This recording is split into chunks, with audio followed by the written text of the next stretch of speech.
y bienvenidos a una nueva edición de Nuestra América en Disputa. Les saluda Verónica Insausti y este programa va en vivo a través de la señal de nuestraamerica.tv y Telesur. Así que desde el momento les invito a que se conecten, a que hagan sus preguntas, sus comentarios sobre el tema que vamos a abordar el día de hoy. Seguramente muchos han escuchado ya y otros no tanto sobre el default que ha tenido la segunda empresa inmobiliaria más grande de China. Estamos hablando de Evergrande. ¿Qué ha repercutido? ¿Cómo ha repercutido esto en el mercado mundial? Pero además de eso, ¿cuántos son sus acreedores?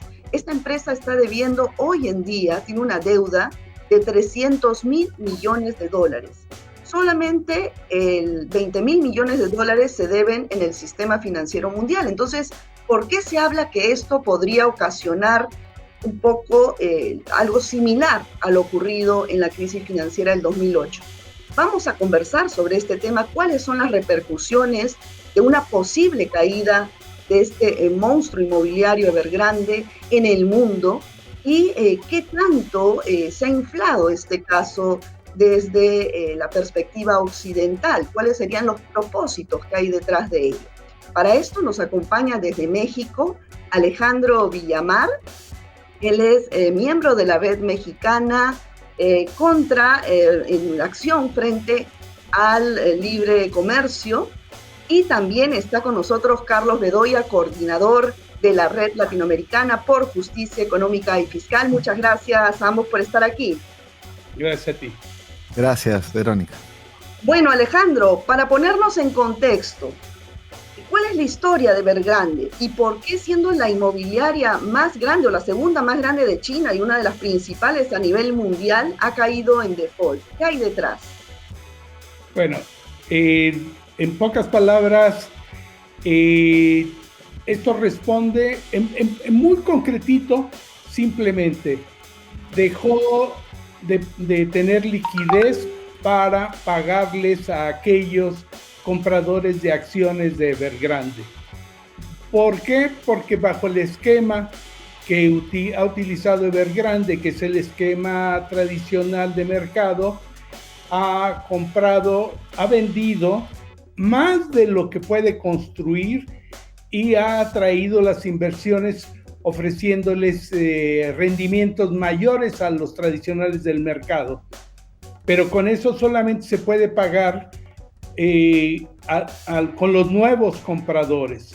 No alcanza bajo ese esquema y es como las famosas pirámides o como llaman gota a gota y todos esos esquemas de fraude financiero que se han utilizado en muchas partes del mundo o que son la burbuja inmobiliaria de los Estados Unidos de la crisis del 2007-2008.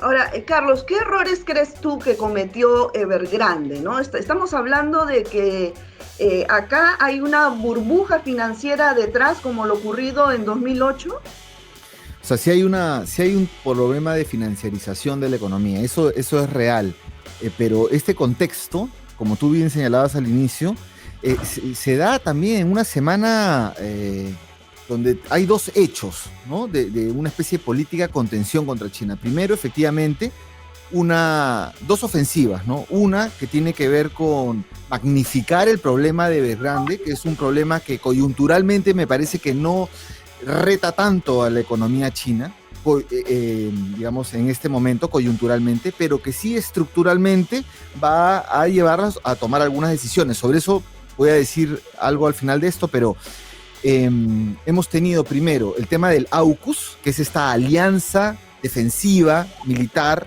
alianza de seguridad entre Estados Unidos, Reino Unido y Australia, ¿no? Que ha caído mal en Europa y tal, pero que es una especie, algunos han llamado de una creación de una OTAN en la zona de China, ¿no? Exagerando, pero esto ha puesto las alertas en China. China ha salido a victimizarse, a decir, oye, ¿cómo es esto en mi espacio de seguridad?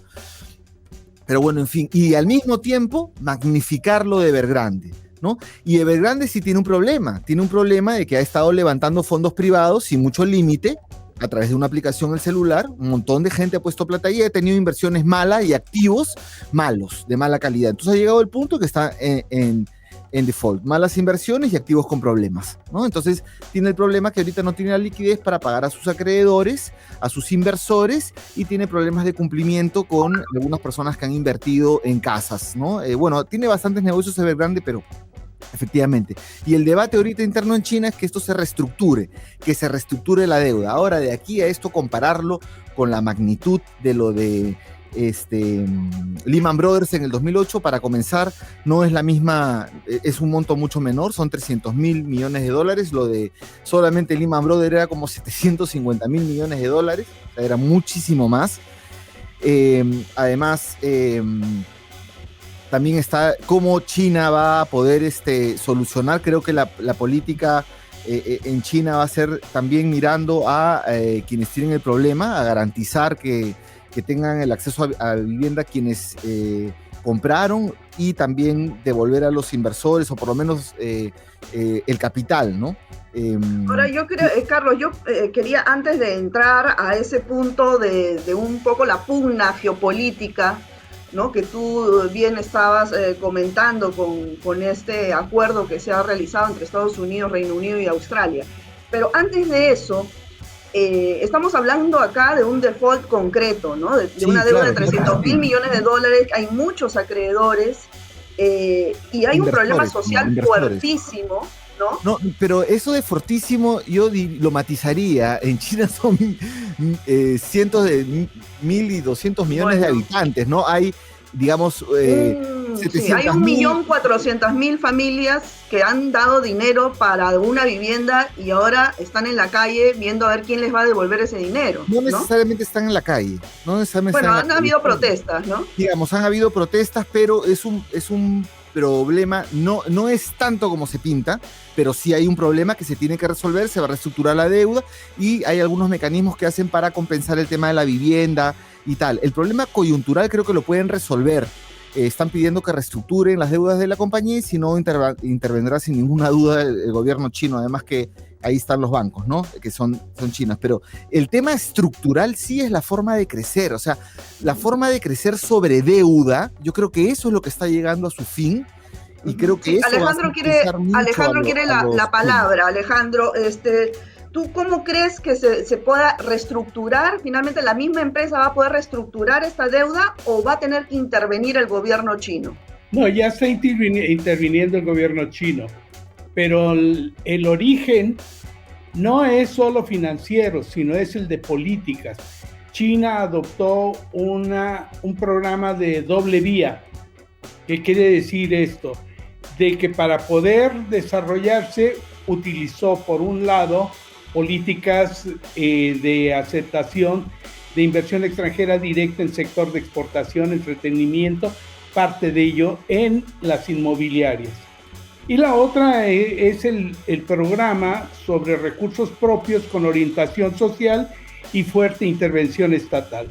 Lo que entra en crisis es esa porción capitalista de la economía china, pero está combinada dentro de la política china. Entonces ahora lo que buscan es revisar esa política, que es más estructural, no es nada más inmobiliaria, y por lo tanto están metiendo regulación.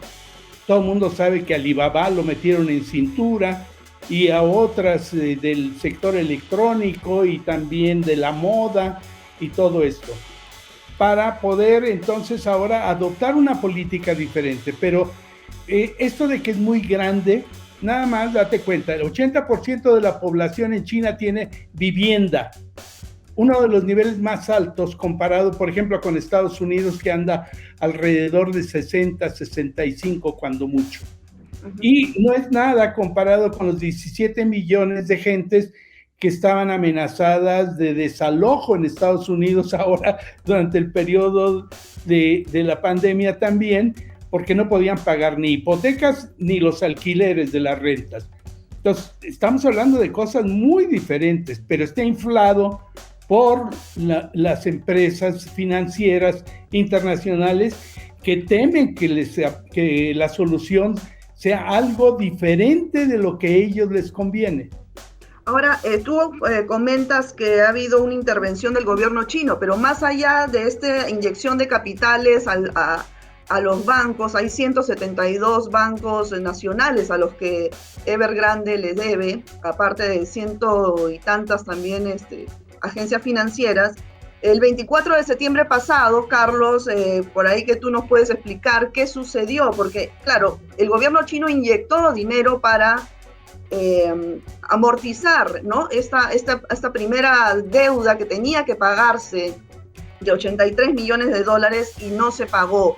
Pero, ¿de qué otra forma ha intervenido? Porque tengo entendido que hasta ahora no interviene el gobierno chino directamente.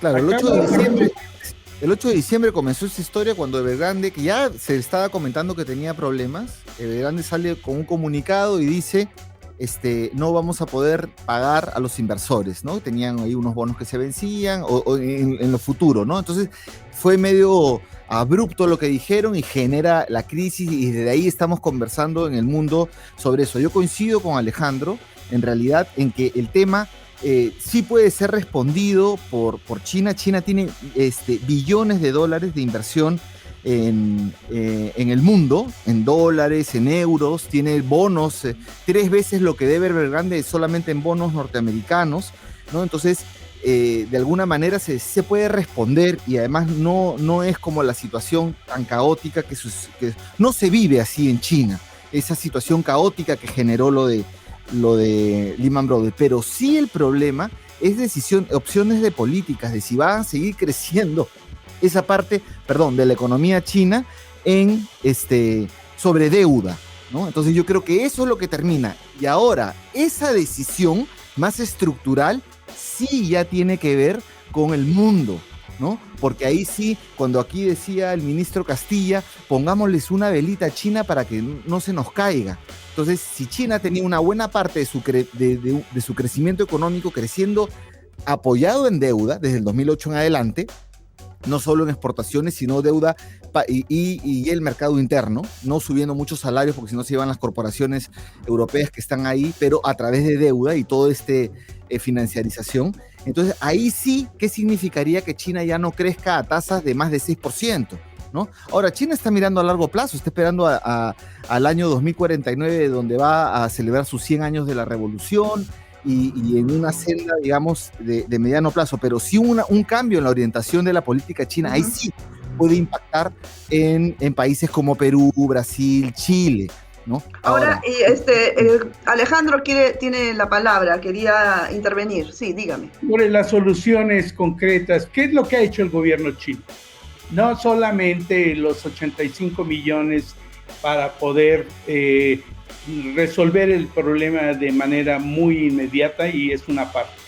No, la segunda parte más estructural les dice a las empresas públicas que compren activos de Evergrande para que ellos desarrollen esa parte. Ya no es bajo el criterio de la especulación o de la ganancia. Acá en la noticia de hoy, hace unas horas, directamente Evergrande tuvo que deshacerse del 20% de los activos y vendérselo a un banco. Y el banco le puso condiciones: te lo compro, pero siempre y cuando además entres en el proceso de pagarles a los acreedores nacionales que no a los extranjeros. Entonces no es que vaya a meterle dinero es decir, el Estado chino tiene un enorme poder que no tienen muchos otros estados, y puede meter políticas regulatorias y puede usar a las empresas estatales y a otros organismos para decir: a ver, limpiemos esto, pero démosle salida a estos activos, a estos departamentos que están por construirse o construidos y que no han vendido, y utilícenlo para programas sociales. Es otra orientación diferente. Eso es lo que les preocupa mucho a los inversionistas extranjeros, que han querido salvataje exactamente como lo hicieron con Lehman Brothers o con las burbujas inmobiliarias. Pero sí hay políticas concretas, que no es entregar dinero a los propios metidos en el problema como Evergrande. Ahora, justo sobre lo que comentas, Alejandro, ¿tú crees? Bueno, se ha dado la noticia a través de muchos medios internacionales que China, bajo este título, ¿no? China tiene en vilo a la economía mundial, pero de sus 300.000 millones de dólares que debe esta empresa inmobiliaria, solo 20.000 están en el sistema financiero internacional, ¿no?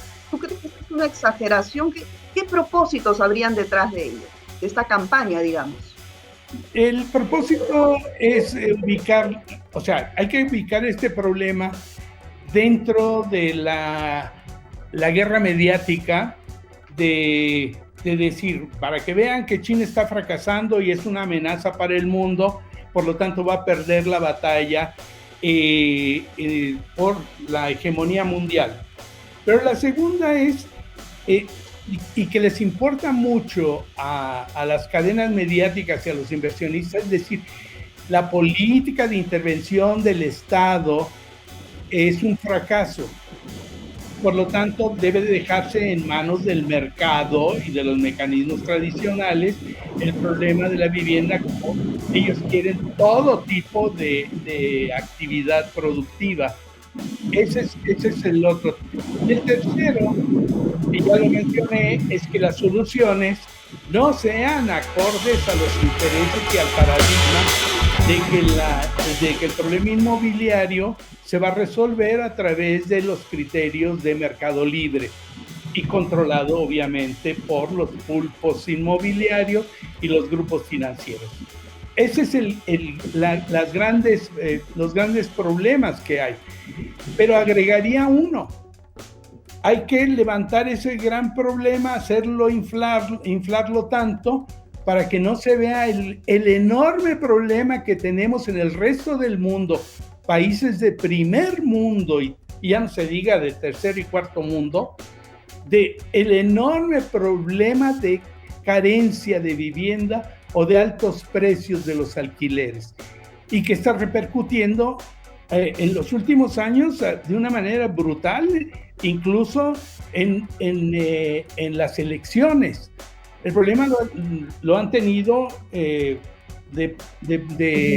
hay gobiernos que han perdido las elecciones, y en otros el problema de carencia de vivienda o escasez de vivienda ha influido, se dice que hasta en Argentina. No, de hecho el problema de la vivienda es a nivel mundial, ¿no? Ahora tú, Carlos, coincides en que está tomando el caso de Evergrande para excusarse en una posible, que se derrumbe, digamos, esta burbuja financiera a nivel mundial que se ha creado en las últimas décadas. Mira, yo creo que sí, efectivamente, aquí hay bastantes componentes de una guerra mediática. Bueno, está China en esto desde hace mucho tiempo versus Estados Unidos, ¿no? Estados Unidos desarrollando una política de contención, ahí también Occidente en general. Tomemos en cuenta que China ha sido el único país que ha crecido en pandemia, el único en el mundo, ¿no? 2%, o un poquito más, pero es el único que ha crecido. Entonces sí hay ese componente mediático. Sin embargo, la burbuja financiera sí existió, sí existe. Y China ha tomado medidas desde el año pasado, del 2020, con la política de las 3 líneas rojas, ¿no? Donde ha puesto controles al apalancamiento privado, ¿no? Entonces ha dicho, no, momento, esto de aquí se nos viene con problemas, no solamente por Evergrande, sino también otras empresas chinas, y se ha puesto a buen recaudo, digamos. Ahora lo de Evergrande, ¿Podría haber efecto contagio, Carlos? Yo creo que hay varias empresas chinas que pueden tener este mismo problema porque ha habido umbrales de apalancamiento privado grandes. Es decir, China ha experimentado un crecimiento grande en condiciones en que todo el mundo tenía problemas de crecimiento, con bastante apalancamiento privado, sobre deuda y en su mercado interno, ¿no? Y especialmente en el sector inmobiliario. El sector inmobiliario está siempre comprometido con un montón otros tipos de sectores. Entonces, eso es real, eso está ahí. No es de la dimensión que se quiere plantear, eso también, ¿no? Pero el problema es que China va a tener que cambiar su forma de crecer. Y yo creo que lo que estamos viendo, como tú señalas, Verónica, es el fin de una forma de crecer en base a deuda, ¿no? Eso es lo que se pone en cuestión. Ahora bien, como China va a resolver ese problema y va a tener de todo esto va a tener que tomar acciones sobre un desafío estructural que también atraviesa China. Eso sí puede mover, no sabemos cómo, pero sí puede impactar en precios de commodities, en otras cosas, ¿no? Depende de cómo los chinos puedan administrar este desafío estructural, porque ya se han alcanzado unos umbrales de burbuja financiera que ellos ya no están dispuestos a continuar, o sobre eso ya no van a poder seguir creciendo sobre eso, esos crecimientos anuales del 6%. Entonces, seguramente como en el 2008 dijeron ya no solo sobre exportaciones, sino mercado interno, ahora y mercado interno, sector inmobiliario y financiamiento un montón y deuda, ¿no? Entonces, ahora creo que van a tomar otra orientación. Y en esta otra orientación vamos a ver, es la gran duda, ¿no? De cómo nosotros vamos a poder dialogar, y también nos muestra más bien la fragilidad y la dependencia de muchas de las economías latinoamericanas, como en el caso peruano, que todo el tema ahora pasa porque el cobre está en buen precio, ¿no? Y no hay un pensamiento de matrices energéticas, de relanzar la economía, de otra forma. Pero más allá de las burbujas financieras, inmobiliarias, pues en estos últimos días he escuchado a muchos economistas, especialistas hablar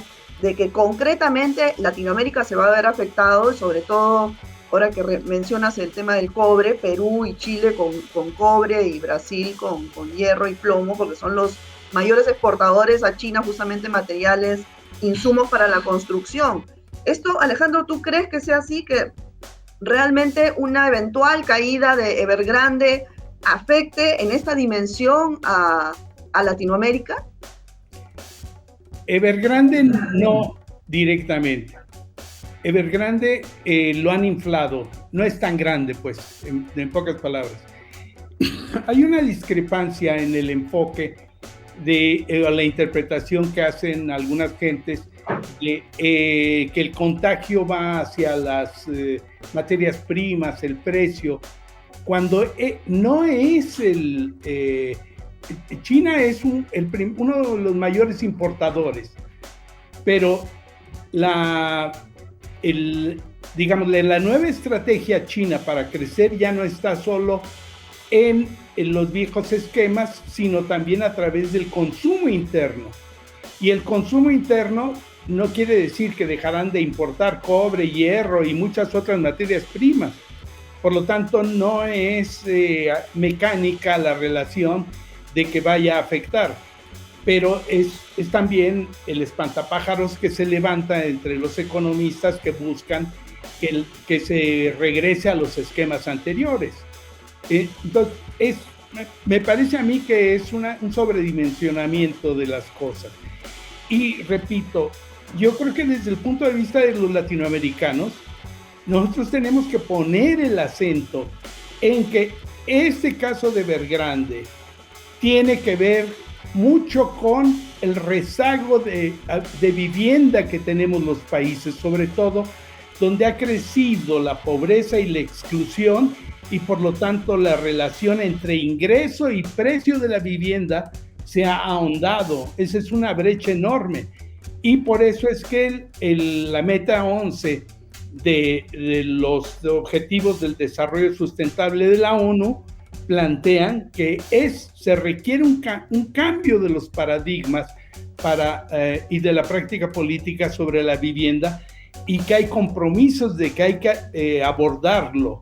No es con los esquemas con que se ha abordado mucho el tema de vivienda en nuestros países, en América Latina, cómo se va a resolver. Eso nunca se va a resolver así, ni se va a resolver tampoco, como no se resolvió el problema de la salud puesto en evidencia ahora durante la pandemia, entregándole el sistema de salud o desarticulando el sistema de salud pública para entregárselo a los administradores privados, ni el de educación, ni muchos otros sectores. Entonces, lo que nosotros deberíamos de poner el acento es que en esas soluciones de mercado libre no vamos nosotros, nuestros países, a resolver los problemas. Necesitamos cambiar el enfoque, no dejarnos ni andar regurgitando lo que los medios, las grandes cadenas mediáticas nos ponen delante de la pantalla o de las páginas. Recobremos nuestra visión del sur, recobremos nuestra propia cabeza para pensar en los problemas y en las soluciones. Así es. Carlos, ¿tú coincides? ¿Crees que lo ocurrido con Evergrande podría hacer sus efectos también, ¿no? La burbuja financiera, la burbuja inmobiliaria que hay en este momento en el mundo, podría ser un punto de inflexión para digamos, abrir nuevas formas, nuevos métodos para el desarrollo, para políticas económicas o un desarrollo económico de otra forma, de otra manera? Bueno, yo coincido en el enfoque en que efectivamente espero que esto sirva para sacar a la vivienda de la especulación financiera y que tengamos precios ridículos de casas y departamentos en América Latina y en general en el mundo, ¿no? De casas que valen $1 millón, que antes valían 5 veces menos, cosas de ese tipo, ¿no? Lo segundo, quiero decir que China tiene la suficiente plata invertida en todo el mundo para resolver cualquier crisis interna, y de esta magnitud tiene el dinero para hacerlo. Lo que sí va a tener que hacer es optar sobre cómo, ya ha puesto regulaciones fuertes. Además que China tiene regulaciones en vivienda que no se dicen, ¿no? Sobre, por ejemplo, la limitación para comprar vivienda. No es que tú llegas a una ciudad y te compras lo que quieres, no tienes que estar ahí un tiempo. Si eres chino y te mudas de ciudad, no es que vas a ir comprando por todos lados, ¿no? Tienes que esperar 2 años para comprar vivienda, puedes comprar máximo 2 viviendas por familia. Los terrenos todavía, la propiedad de los terrenos son estatales, municipales, locales, que tienen alquileres de 70 años y se van renovando. Entonces, pero con todo eso, la estrategia china de crecer en base a deuda, eso sí creo que va a cambiar, y por ahí sí yo encuentro algunos retos para quienes están metidos con todo en una política extractiva. Ahora, lo del cobre fluctúa cada rato. Mira, China creciendo muy bien y sin el problema de Evergrande, hace 2 años tuvo una caída muy fuerte, ¿no? Y más bien se ha ido recuperando en el último año y estamos en una especie de precio boom ahora. Se cayó un poquito y luego por lo de Evergrande y las noticias y todo, pero luego se ha vuelto a mantener. Sin embargo, tampoco es bueno poner todo el peso de la economía en la explotación de un recurso natural, ¿no? Claro. Y no discutir matriz energética, el desarrollo y todo eso. Entonces creo que todos estos temas deben discutirse a partir de Evergrande y efectivamente no hacer el seguidismo de se reventó otra burbuja y ahora China es la que se desmorona. Yo no veo por ahí. Ahora, Alejandro, ¿y tú crees, ya se está trabajando desde algunas organizaciones multilaterales o desde algunos países propuestas para regular los capitales especulativos para no seguir repitiendo este tema de las burbujas financieras o en este caso ahora la inmobiliaria? Mira, en términos de discurso, hasta el Fondo Monetario Internacional y otros han llegado a la conclusión de que se necesitan regulaciones estatales. Pero del dicho al hecho, todavía falta un gran trecho. Y entonces, frente a las crisis, es el momento de la oportunidad que la sociedad tiene que exigir los cambios prácticos. Y por eso para mí es una enorme oportunidad, pero para eso también hay que tumbar una serie de dogmas. Por ejemplo, esto de las materias primas, que lo dejan solo a la idea de que la oferta y la demanda. Y se les olvida que los grandes monopolios controlan los precios. Las transnacionales controlan precios de las materias primas. No son la oferta y la demanda entre China y Perú o Chile en fin, sino cuál es el papel que tienen estas transnacionales. Y a nivel internacional, uno de los proyectos más interesantes que se ha ido muy lentamente, que lo han boicoteado, es el tratado sobre las obligaciones que tienen las transnacionales frente a los compromisos adoptados por la mayoría de los gobiernos de respetar, fomentar los derechos humanos. Y en los derechos humanos caben muchas cosas, entre ellas la vivienda, pero la educación, la salud, ahora la salud climática, para decir algunas. Entonces, ahí se está buscando instrumentos multilaterales, pero no vamos a esperarnos nosotros a que los instrumentos multilaterales se firmen por los gobiernos y luego a veces ni se cumplen, sino la tarea también radica en las organizaciones en cada uno de nuestros países para exigir propuestas, soluciones alternativas que no se basen en los viejos dogmas que han entrado en crisis. Esta es una política social diferente. Esa es la perspectiva en la que nosotros tenemos que ver nuestros problemas y no lo que nos dicte Bloomberg o todas las agencias estas financieras. Totalmente de acuerdo, Alejandro, indispensable. Tú, Carlos, se nos ha ido el tiempo, pero compartes, me imagino también lo dicho por Alejandro, que del dicho al hecho hay mucho trecho, pero concretamente, ¿por dónde empezar?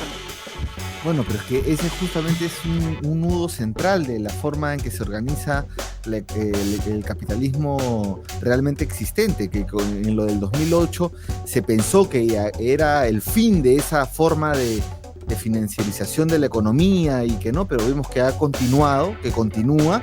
Los bancos son muy poderosos, la banca de inversión también, y entonces si no, hasta ahora no se pueden poner límites a los paraísos fiscales, cierre, eliminación de los paraísos fiscales, estamos hablando pues de un poder financiero que finalmente le tuerce la muñeca a cualquier declaración política y que además financia partidos políticos, financia campañas electorales en los países del norte, hay la puerta giratoria y todo lo que observamos, ¿no?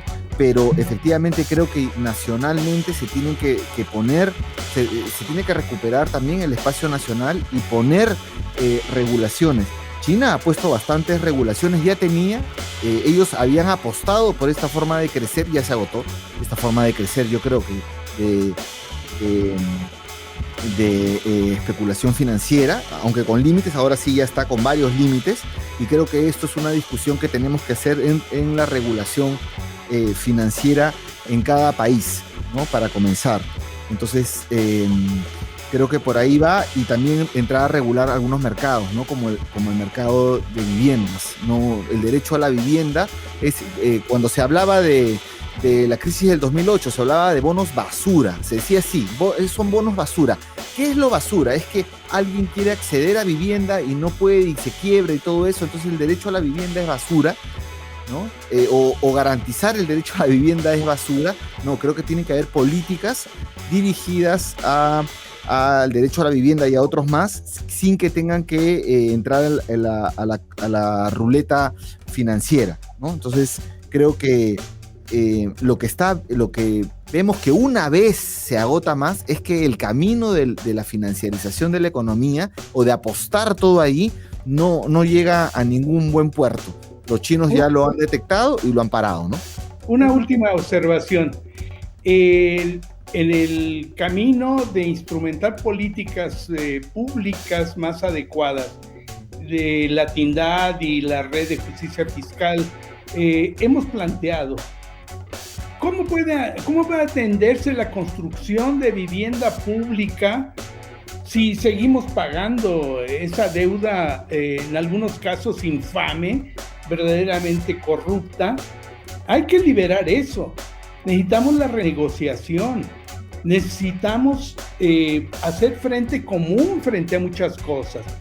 Y en esa agenda es lo que se plantea también ahora en CELAC, la Comunidad de Estados Latinoamericanos y Caribeños. Necesitamos primero unificarnos para modificar políticas de manera más conjunta, con más fuerza, y no solo cada quien por su lado, aislados. Es recuperar una iniciativa latinoamericana, recuperar nuestra propia iniciativa nacional, cambiar de enfoque. Esa es la perspectiva que nos puede construir esperanza. Y lo que decimos en México, esa es transformación como la que se está realizando en nuestro país.